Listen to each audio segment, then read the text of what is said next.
మన ప్రభువైన యేసు క్రీస్తు వారి యొక్క కృప మీకు తోడయుండి నడిపించునుగాక. ఆమేన్. లేచారండి? ఉదయకాలమే లేచి ప్రభు సన్నిధిలో కొంతసేపు గడిపారా? దేవుని వాక్యం చదివారా? దేవునితో మాట్లాడుకున్నారా?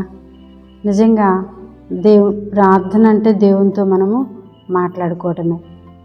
దేవుడు ఎలా మాట్లాడతాడు అంటే వాక్యం ద్వారా మాట్లాడతారు. మనం ప్రార్థనలో దేవునితో మాట్లాడితే వాక్యం ద్వారా ఆయన మనతో మాట్లాడతారు. ఈ అనుభవం ఎంతో గొప్పది. ఈ లోకంలో ఎంత ఆస్తిపాస్తులైనా ఉండవచ్చు, ఐశ్వర్యంతులై ఉండొచ్చు, కోటీశ్వరులై ఉండొచ్చు, లేకపోతే పేదవారై ఉండొచ్చు, సామాన్యులై ఉండొచ్చు, సామంతులై ఉండొచ్చు. ఎలాంటి వారికైనా సరే ఈ అనుభవం డబ్బుతో కొంటే వచ్చేది కాదండి.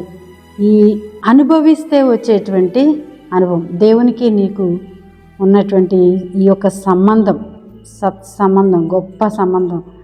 ఈ యొక్క సంబంధం మనం పొద్దుటే దేవునితో గడపాలి.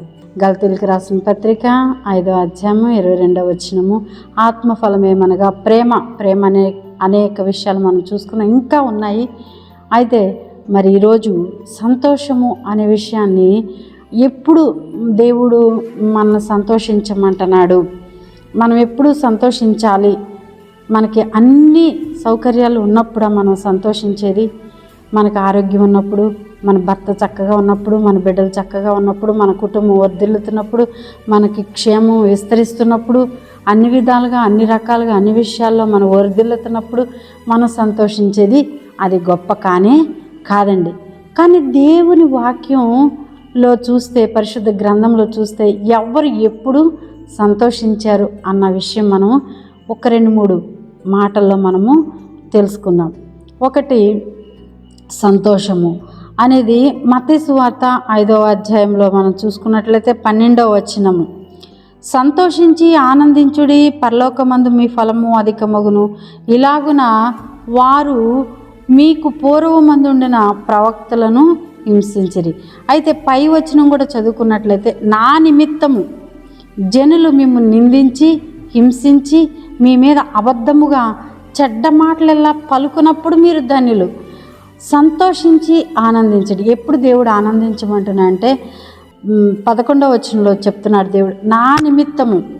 ఈ లోకంలో ఎవరి నిమిత్తం మన శ్రమలు అనుభవించినా, నిందలు అనుభవించినా మనకు ప్రయోజనం ఏమి ఉండదు. కానీ దేవుని నిమిత్తము, దేవుని నమ్ముకున్నందుకు, దేవుని యందు విశ్వాసం ఉంచినందుకు, దేవుని అనుసరిస్తున్నందుకు, దేవునికి ప్రార్థన చేస్తున్నందుకు, దేవుని కార్యాల్లో మనం ముందుంటున్నందుకు, దేవుని కొరకే బ్రతకాలని నువ్వు బలమైన తీర్మానం చేసుకున్నప్పుడు, లోకంలో నుండి వేరే నువ్వు బ్రతకాలనుకున్నప్పుడు, మూర్ఖతరానికి వేరే నువ్వు బ్రతకాలని నువ్వు తీర్మానం చేసుకున్నప్పుడు నీకు నిందలు వస్తాయి, నీకు అవమానాలు వస్తాయి, నీ మీద చెడ్డగా మాట్లాడతారు, రకరకాలుగా మాట్లాడతారు. అదే ఇక్కడ దేవుడు చెప్తాడు, చెడ్డగా మాట్లాడతారంట, అబద్ధాలు చెప్తారంట, నిందిస్తారంట, హింసిస్తారంట. నిందిస్తారు, హింసిస్తారు, అబద్ధముగా చెడ్డ మాటలు మాట్లాడతారంట. ఆ చెడ్డ మాటలు నీకు వినపడినప్పుడు, నిన్ను నిందించిన నిందలు నీకు వినపడినప్పుడు, నువ్వు మానసికంగా, శారీరకంగా, ఆధ్యాత్మికంగా నువ్వు హింసించబడుతున్నప్పుడు దేవుడు సంతోషించమంటున్నాడు. మనం సంతోషించగలమండి? అస్సలు సంతోషించలేం. మాట అంటే మాటకి మాట అనేసేయాలి, పగపట్టాలి, ప్రతీకారం తీర్చుకోవాలి, దోషణకు ప్రతిదోషం చేయాలి, కీడుకు ప్రతి కీడు చేయాలి.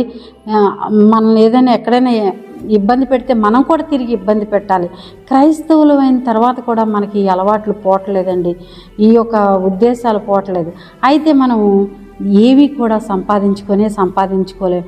మనుషుల్ని దూరం చేసుకోవడం తప్పనిచ్చి, మరి దూరం అయిపోవడం, ప్రేమలో ఆప్యాయతలు కొదువైపోవడం తప్పనిచ్చి, మనుషులు దూరం అయిపోవడం తప్పనిచ్చి మనం ఏమి కూడా సంపాదించుకోలేము. అందుకే దేవుడు అంటున్నాడు, సంతోషించి ఆనందించండి, పరలోకమందు మీ ఫలము అధికమగును.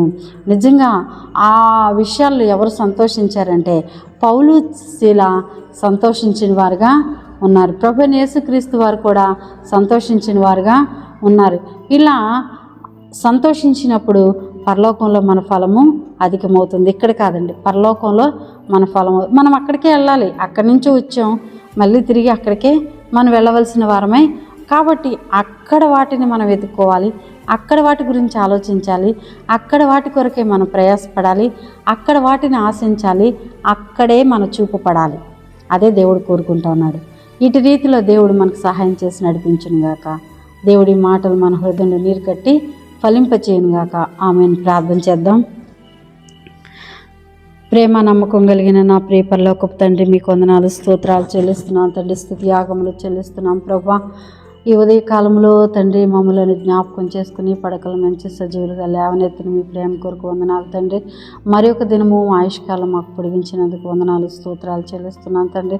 సజీవుల లెక్కలో ఉంచి యుగములకు సజీవుడైన నిన్ను ప్రభా, నీ మాటలు జ్ఞాపకం చేసుకునే సజీవులమై నీ మాటలు జ్ఞాపకం చేసుకునే ధన్యత ఇచ్చినందుకు మీకు వందనాలు స్తోత్రాలు. ఉదయకాలం మొదలుకొని మరలా పడకలకు చేరే వరకు మీ కాపుదల, మీ భద్రతను దయచండి. దీని దీవెనతో నింపి నడిపించండి.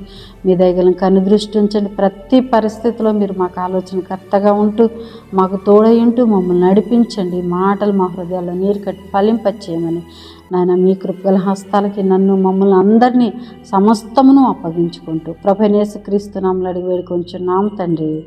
ఆమెన్. ప్రభు కృప మీకు తోడై ఉండి నడిపించునుగాక.